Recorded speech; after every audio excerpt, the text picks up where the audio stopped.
What if I told you a humble, uneducated woman from the 14th century dared to challenge popes, heal divisions, and reshape the very heart of the Catholic Church?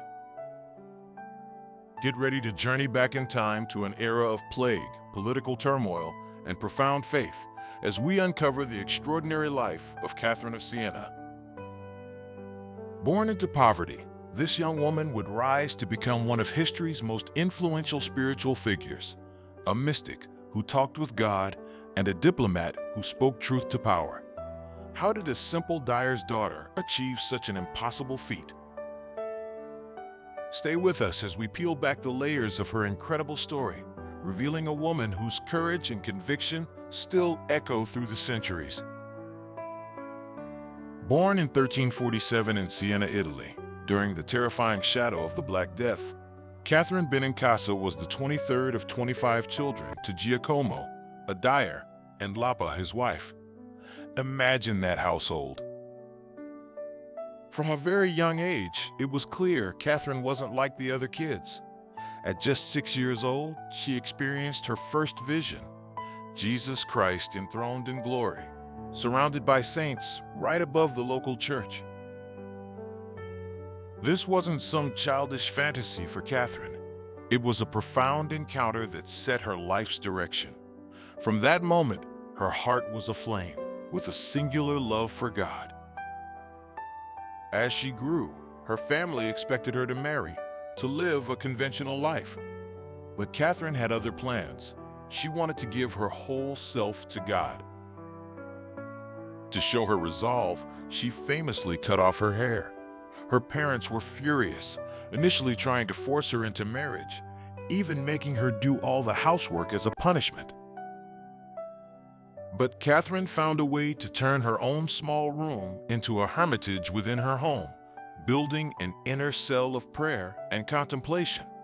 Eventually, her father, witnessing her unwavering devotion, gave in, allowing her to pursue her spiritual path. At 18, she joined the Mantellate, the Third Order of St. Dominic, a group of laywomen who lived in the world but followed a religious rule. This was a radical choice for the time, allowing her to serve God actively without being enclosed in a monastery. For 3 years, she lived in intense solitude and prayer in her little room, wrestling with spiritual challenges and deepening her connection with the divine. During this period, she experienced what she called her mystical marriage to Christ, a profound union where she felt as if she received a ring from Jesus himself. She also experienced the stigmata, the wounds of Christ, though in her case, they remained invisible until after her death. Her experiences during this time formed the bedrock of her spiritual wisdom, which she would later pour out in her writings. But Catherine wasn't meant for a life of silent contemplation alone. At one point, she felt God calling her out of her inner cell and into the bustling world. She began to serve the sick, the poor, and the dying in the hospitals of Siena, often caring for those no one else would touch, like lepers and plague victims.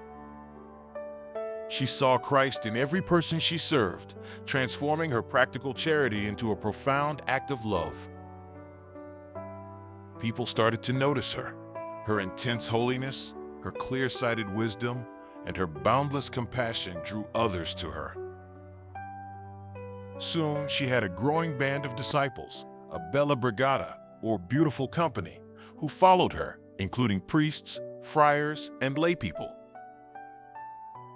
Since Catherine herself never learned to read or write until later in life, these disciples became her scribes, meticulously writing down her letters and her most famous work, the Dialogue of Divine Providence, a profound conversation between her soul and God the Father. Now imagine this. It's the 14th century, and the Catholic Church is in crisis. For nearly 70 years, the popes had abandoned Rome and taken up residence in Avignon, France. This wasn't just a change of address, it was a colossal scandal. The papacy was seen as being under the thumb of the French monarchy, losing its independence and its spiritual authority. Rome, the historic heart of Christendom, was neglected and decaying, both spiritually and physically. Corruption was rampant, and the faithful were distraught. Many people, including saints and kings, had tried to convince the Pope to return to Rome, but all had failed.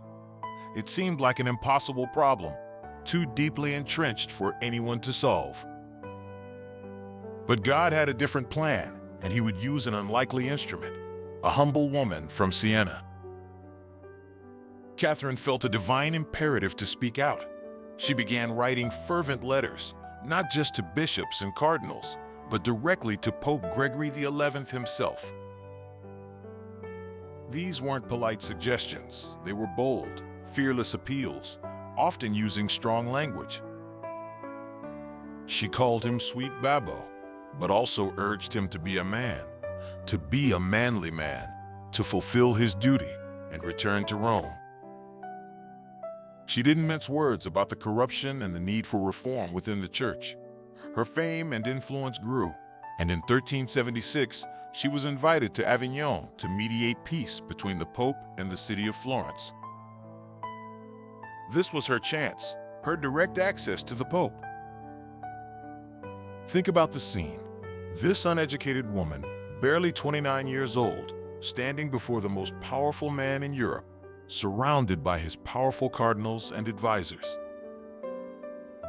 Most people would be trembling, but Catherine, driven by an unshakable faith, spoke with incredible clarity and conviction. She explained God's will to the Pope, reminding him of his solemn responsibility. She described the suffering of Rome and the spiritual vacuum left by his absence. Pope Gregory XI, a man who had resisted countless pleas for years, found himself profoundly moved by Catherine's words and her spiritual power. In a truly astonishing turn of events, Pope Gregory XI decided to return to Rome in 1377. It was a monumental decision, met with significant opposition from the French king and many cardinals. Many historians credit Catherine's unwavering persistence and spiritual influence as the key factor in his decision. The Pope's return was a moment of immense triumph, a testament to Catherine's prophetic courage and faith. She had achieved what no king or diplomat could. However, the relief was short-lived. Gregory XI died shortly after returning to Rome.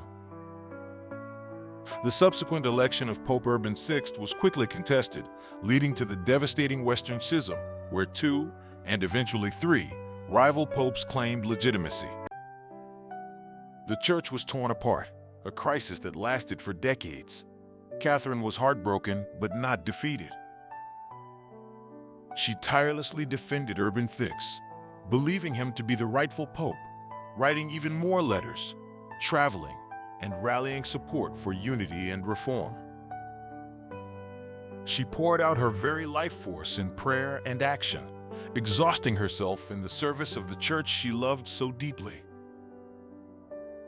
Her body, already weakened by extreme fasting and spiritual battles, finally gave out. She died in Rome in 1380 at the young age of 33, utterly spent in her mission for God and His Church. Catherine of Siena's life was a blazing meteor across the medieval sky. She was a contemplative who became an activist, a mystic who shaped history, and a woman who proved that courage, conviction, and deep faith could move mountains, or in her case, move popes. She was declared a saint less than a century after her death, and later, one of only 4 women to be honored as a Doctor of the Church, a title recognizing her profound theological contributions. She is a patron saint of Europe and Italy, a testament to her enduring impact.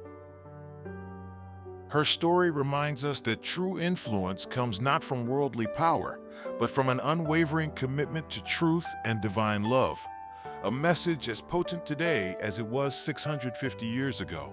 If Catherine's incredible journey of faith and courage inspires you, then click on the next video to discover another remarkable figure who changed the world.